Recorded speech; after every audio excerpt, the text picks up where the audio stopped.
Hey guys, about to go into round 3 of the Battle for Zendikar draft. We have a sort of atypical red, green, white allies deck. Not usually an archetype that works out, but when you get two Beastmasters and a War Caller, it can work out pretty well.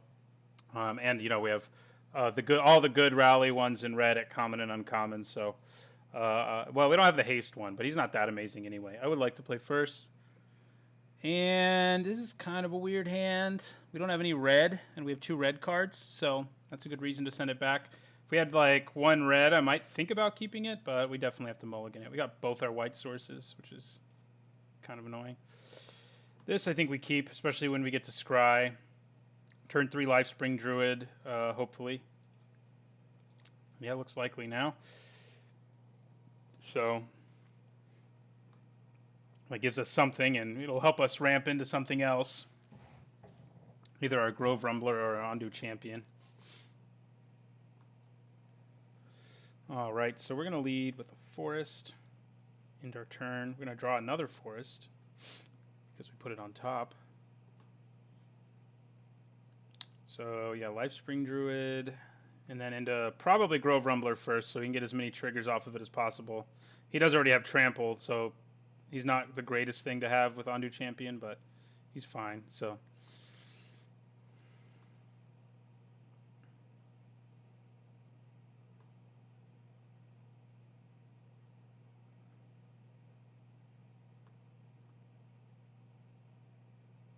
Cliffside Lookout, that's interesting. Must have drawn it, I guess. And we will play our Lifespring Druid. Let's hope it survives, so that we may play Grove Rumbler next turn. Looks like it will. We're also against allies, so different ally deck. His is main red-white, which is usually the most successful of the ally decks, what they are. Right, we got a Fire Mantle Mage, but we definitely go with our Grove Rumbler right now, I think. Unfortunately, we are stuck on 3 lands when we have our Spike, but we do have 4 mana, and we can play at least 2 of the cards in our hand with that. And that does also mean we're going to draw as many lands as possible. Well, not as possible. Yeah, basically. I mean, playing him for 3 lands is pretty good. If he has removal, we're going to be sad. But, right, Chasm Guide. Not too scary. He can swing with it, but nothing else this turn, so I think I'm okay with that.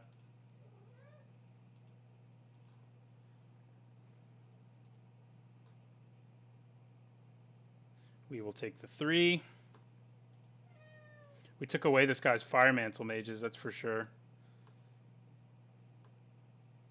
Right, Looming Spires is pretty awesome with Grove Tender, or Grove Rumbler.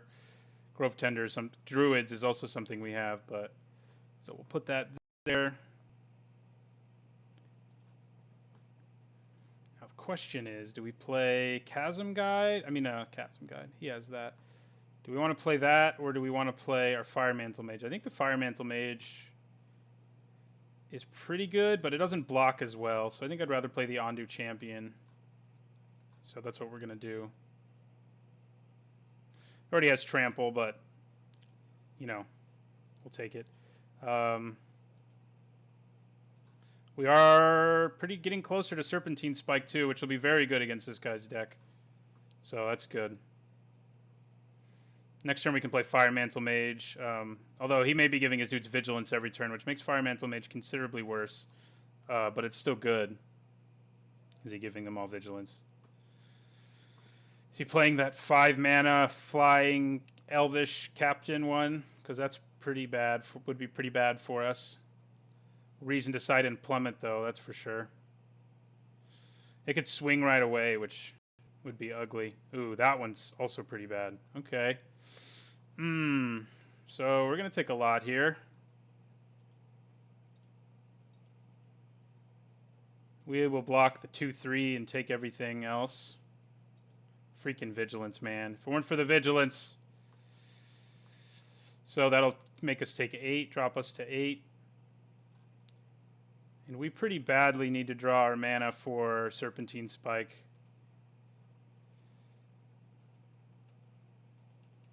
Yeah, he's got a pretty good ally deck, obviously, since he's gotten a rally trigger like every turn. Ooh. You know, you're usually pretty good, but right now I think I'd rather just play the Fire Mantle Mage so I can leave back my Lifespring Druid. Hope he doesn't have another freaking... ally. If he does, we're pretty much screwed. We're going to be forced into blocking and not losing anything. So...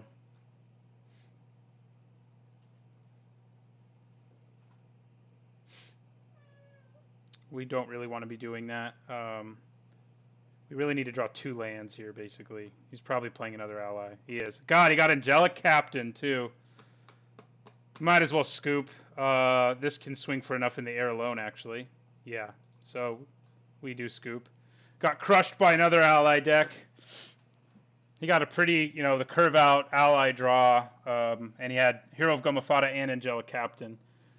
Trying to decide whether to put Plummet in. I don't think I do, even though it's tempting.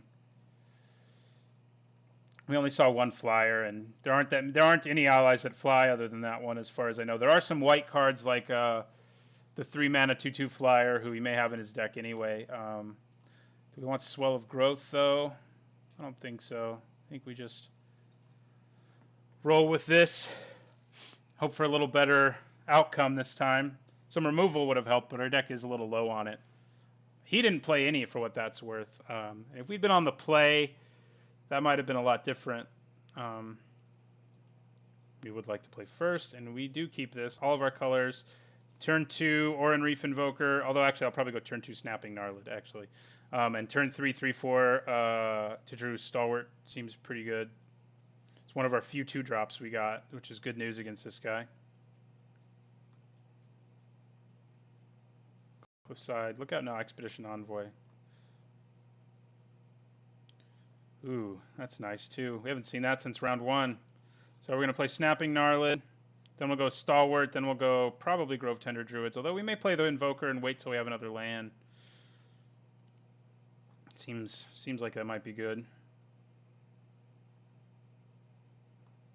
Core Blade Whirl. Yeah, that one's good. I am a fan of Core Blade Whirl. Our Tejuru Stalwart should lock down the ground for a while for us, though. Outnumber is good, too. We need that removal. We will play our Plains. Get a 3/3. Swing with him. And then play our 3/4 Stalwart.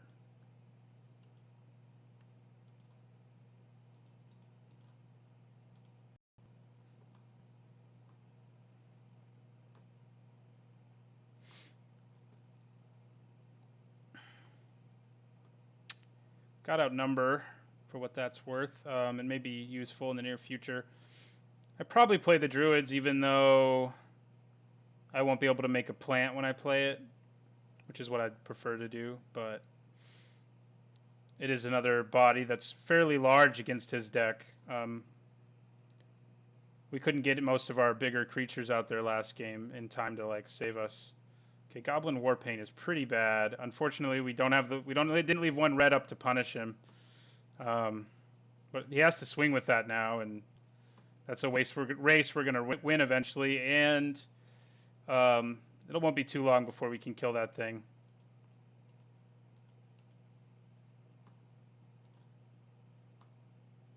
Okay, Lifespring Druid. I think I might play that now instead, and then I can leave mana up for Outnumber. And next turn, that also means I can play Grove Tender Druid and make a plant. So we swing for 6 here.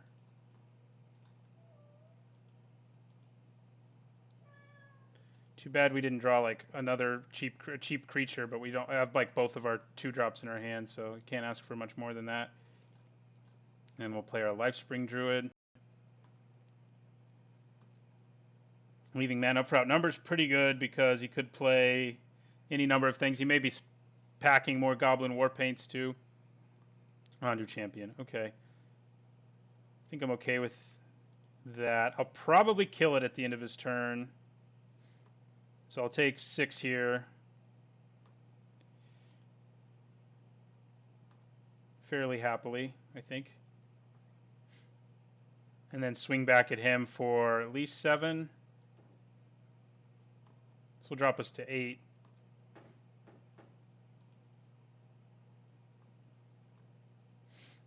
But we're going to play a 3/3 and a plant who can chump block, so it's not too bad.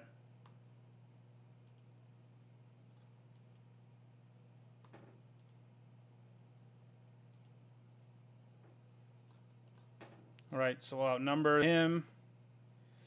Although if we want to be playing our Grove Tender Druid, like if we don't draw a land here, we won't be able to swing for 2 with that. So we did not draw land. But, what to do, what to do. To Drew Warcaller would make us swing for 4 for 9, which would almost be lethal. I think it's probably safer for now, like to use the Warcaller when it's going to be lethal next turn, and for now to just go Grove Tender Druids, swing at him for 5.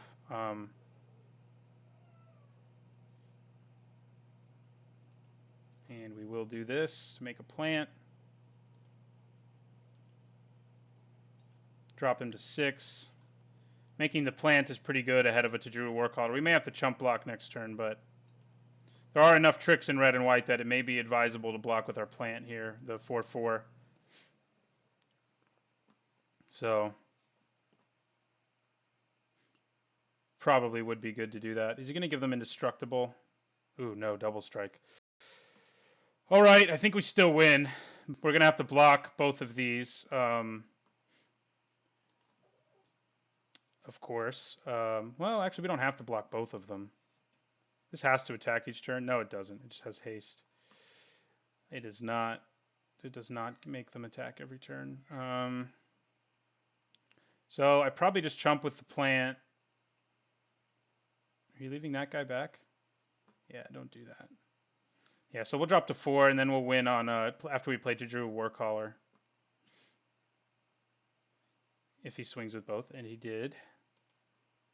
So plant goes here, and we go to 4.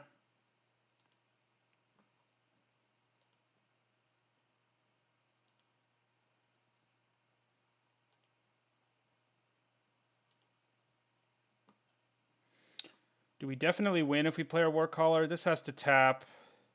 I don't think we do definitely win now that we lost that plant, unfortunately for us. I think we still play it. We could just play the Oran Reef Invoker, I guess, and bide more time. Because, let's see. This has to tap, unfortunately, if we play our Tajuru Warcaller. So this will become 5, this will become 4, and this will become 5. He can block... Oh, what am I talking about? He only has 1 blocker. Yeah, he's dead. He does only have 1 blocker, so... Don't get to make a plant, unfortunately, this time, but...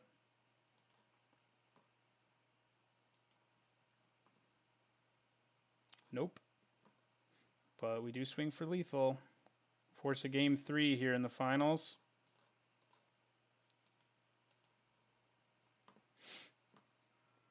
I guess I'm glad I didn't show him Warcaller in game 1 because he probably wouldn't have been so aggressive if he knew I had that. He knows I have the Menace one too, though, and was still pretty aggressive, so... Alright, on to game 3. These Stalwarts are really good against him. If we can get a 3-mana 3/4 against him next game again, I think we're in pretty great shape. Doesn't seem to have much in the way of removal. The fact that he has Goblin Warpaint is worth keeping in our mind because, like when we have Outnumber or our fight card, where is our... Oh, Unnatural Aggression. We can use those to deal with his dudes. Serpentine Spike's super good against him. Although if we get to that late in the game, I think our deck generally is more powerful than his. Because we can just go so wide and pump everything. And give them evasion and so forth. So I have to see. I think this is a mulligan, even though we have 2 of our colors. We just don't have any action early at all, and we can't guarantee we're going to draw lands, so...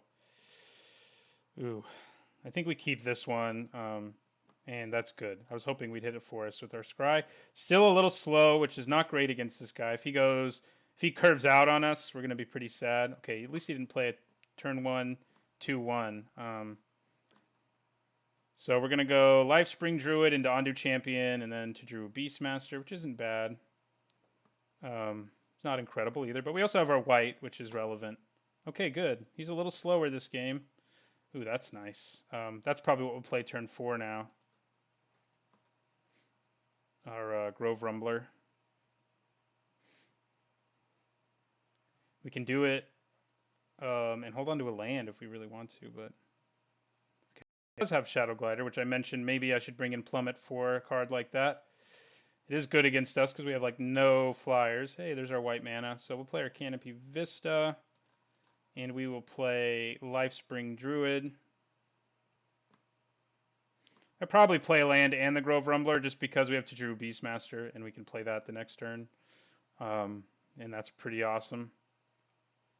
This is like the only creature we've seen that's not an ally in his deck, right? Okay, Goblin Warpaint. That's okay, but I think we can outrace him, outdamage him. I think we just we swing for 2 and play our Grove Rumbler this turn. I mean, that will kill us in a few turns if we don't, get the upper hand. Okay. Well, now we can't swing as easily. That is nice, though. We're not going to use it just yet because we can play Grove Rumbler.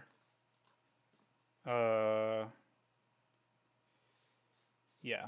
Next turn we can play Ondu Champion and leave mana up for Gideon's Reproach, which is pretty good, I think. I don't think I swing here anymore since he played the blocker. So...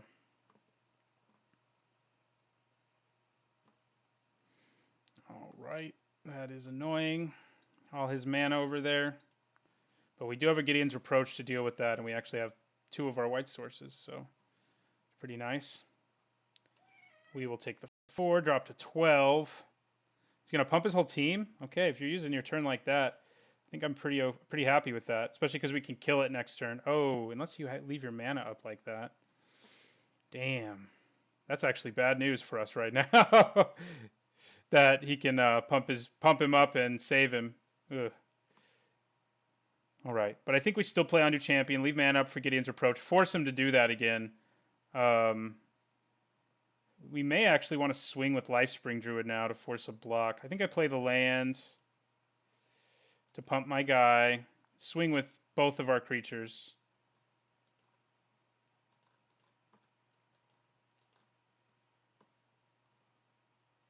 Okay, I'm happy to get him out of the way because now that means we can actually kill that. I think I just hang back, do 5 to him here.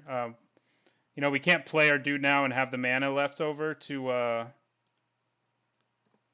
do stuff, but I think that's okay. I think we just want to kill this thing before it kills us.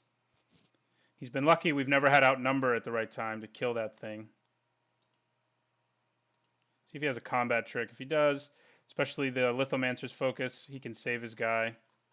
If he doesn't, we're pretty happy. Oh, good. We're pretty happy.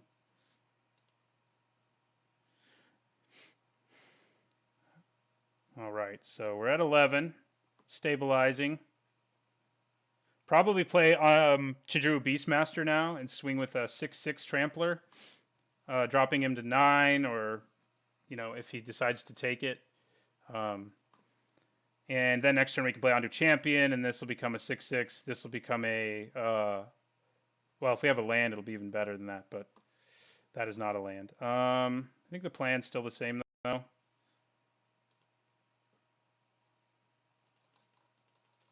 He may have removal for us, but if we can crack in for 6 right here. Gideon's... What he could have is Royal's Retribution, which could kill our Grove dude, which would suck. Actually, it can't kill it now because he's a 6/6 till end of turn.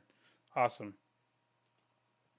So I don't think he can stop this. If he had Royal's Retribution, which is possible, he could use Turn Against to try to blow us out, which is something to remember. What's he doing with all this mana? What could he possibly be doing? Turn Against is the only thing I can think of, so that may be something we want to play around, especially if he keeps leaving mana up. We may just want to be swinging with 1 dude a turn, which is slow, but it makes it so Turn Against won't ever do anything. Ooh, Encircling Fissure. Okay. Well, that does buy him some time, but we have a 6/6 in play and so forth. He actually could steal this and make us lose both our creatures if he had turn against, actually, now that I think about it. So thank God he didn't. So that would have been bad. Encircling Fissure is less bad.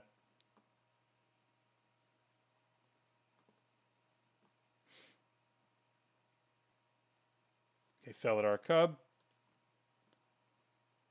Sounds good to me. So does that. Neither of those concern me a whole lot. If I draw a land, I can play both of these this turn, pump the whole board twice, and that would also mean he's a 5/5, so we did it. I think we go for it. Our opponent can't swing back for lethal, and we can do so much damage to him right now. He could have Sure Strike, which would suck, but well,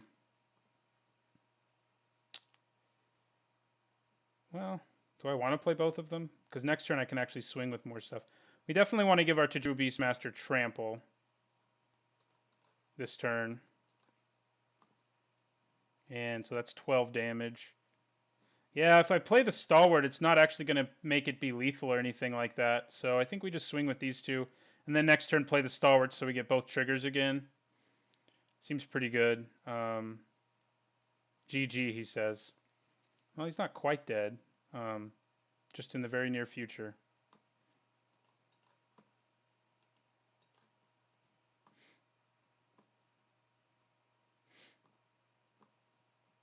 All right, that drops him to 3.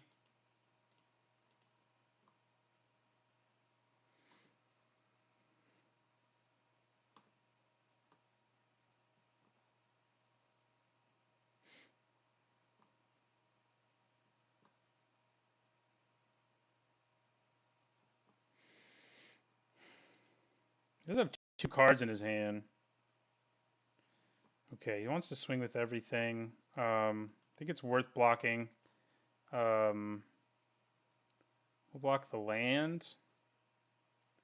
And we'll take 4 here.